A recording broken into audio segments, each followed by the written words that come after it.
হ্যাঁ friends, welcome back to our channel. তো অনেক দিন পর আমি ভিডিও পোস্ট করছি। মানে আমার কাছে টাইমই হয় না আর কি। ভিডিও সব করা আছে কিন্তু এডিট করে যে পোস্ট করবো সেই টাইমটা হচ্ছে না।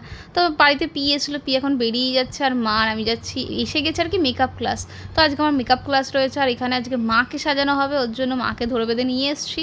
তো মা এখানে নিচে বসে রয়েছে। তারপর আমাদের মেকআপ ক্লাস আর কি 2 ঘন্টা ছিল, তারপর করা কমপ্লিট হয়ে গেছে। তারপর আমি বাড়িতে চলে এসেছিলাম আর এটা হলো আমার মায়ের ড্রেস। মাকে একজন দিয়েছে কিন্তু ফার্স্ট টাইম বললাম ফার্স্ট আমি পরবো, আর নতুন জামা পরতে কারই না ভালো লাগে, কিন্তু এরকম ড্রেস আমি পরি না। বাট তাও পরলাম আর ড্রেসটা প্রচুর লুজ ছিল। তারপরে যেই বার্থডে বাড়িতে জন্য আর কি রেডি হচ্ছিলাম, সেই বার্থডে বাড়িতে এসে গেছে। আর এখানে না প্রচুর সুন্দর একটা মন্দির আছে, ওটাই আর কি তোমাদের সাথে শেয়ার করলাম। আর এখানে এই বোনটার জন্মদিন, আর বোনটা তো প্রচুর হ্যাপি। আর এটা হলো বোনটার দিদুনও আমার সাথে ভিডিওতে আর কি আসছিলো। তারপর এখানে এদের ফটো তুলে দিচ্ছিলাম। আর এখানে বোনটা তো প্রচুর এক্সাইটেড, ও কেক কাটবে। তো যাই হোক, তারপর কেক কাটা কমপ্লিট। মা এখানে ফটো তুলছে, আমাকে বলছে ফটোর মধ্যে আয়। তারপর এখানে আমরা খাওয়া দাওয়া করলাম, বিরিয়ানি খেয়েছি। আমি আর কি ফার্স্ট থেকে আর কি ভিডিওটা করতে পারিনি। তারপর এখানে বনু গিফট করছিলো আর বনু আমাকে ডেকে নিয়ে এসেছিলো, বলছিলো চলো আমরা গিফট করবো। আর আমি এখানে অনেকক্ষণই ছিলাম, প্রায় 11টা না 12টা অবধি এখানে ছিলাম। তো লাস্ট অবধি বনুর গিফট খোলাটা দেখেই যাই।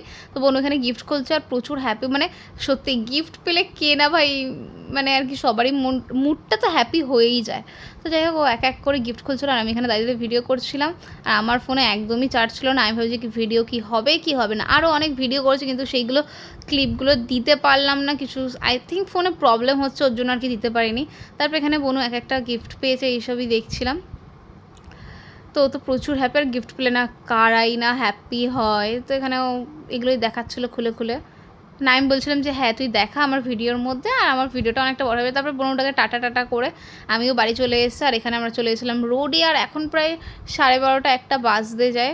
তারপরে সকালবেলা উঠে দেখি এতটা তালের শ্বাস নিয়ে এসছে, এতটা তালের শ্বাস নিয়ে এখন যাওয়া হবে দিদা বাড়ি। আর আমি এই কুর্তিটা নতুন পরেছি। যাই হোক, এখন আমরা যাচ্ছি আর আমাদের ডাক্তার দেখানো আছে আর একটু কাজ আছে, ওর জন্য আর কি যাচ্ছি দিদাবাড়ি, ওখান থেকে গেলে সুবিধা হবে। আমি তো বেরিয়ে গেছি, আমি গরমের মধ্যে আমার একদম ভালো লাগছিল না, জানি না কেন। তার মধ্যে দিদাবাড়িতে গিয়ে দেখি আকাশের এই অবস্থা। বাট ওয়েদারটা পুরো সেই হয়ে গেছিলো। তো এখন আমরা একটু বাইরে বেরোবো, একটা তো দরকারি কাজ আছে আর ডাক্তার দেখাতে। কিন্তু এখানে আমার মায়ের খিদে পেয়ে গেছে, হঠাৎ করে খিদে পেয়ে গেছে। দেখো 4টে কচুরি একা একা খাবে আর আমাদের বলছে তোরাও একটু খাবি আমার সাথে। তারপর পি এখানে একটা লাস্সি নিয়ে নিয়েছিল। ও আমি ভিডিও করছিলাম তাই ও খাচ্ছিল না। তার মধ্যে হঠাৎ করে রাস্তার মধ্যে আমার চোখে মুখে কী পড়েছে দেখো, আমার চোখে মুখে এক সাইডে ফুলেছে এক সাইডে ফুলেনি, কিছু একটা আই থিঙ্ক পড়েছিল, এটাই আর কি ভিডিওর মধ্যে দেখছিলাম। পুরো চোখের উপর নিচ পুরো ফুলে গেছে, কি বিচ্ছিরি লাগছে। যাই হোক, তারপরে এখানে আমার মা একের পর এক খেয়েই যাচ্ছে। এদিকে নাকি আমার মা রোগা হবে, ডাইটিং করবে, কত কিছু বলছিল।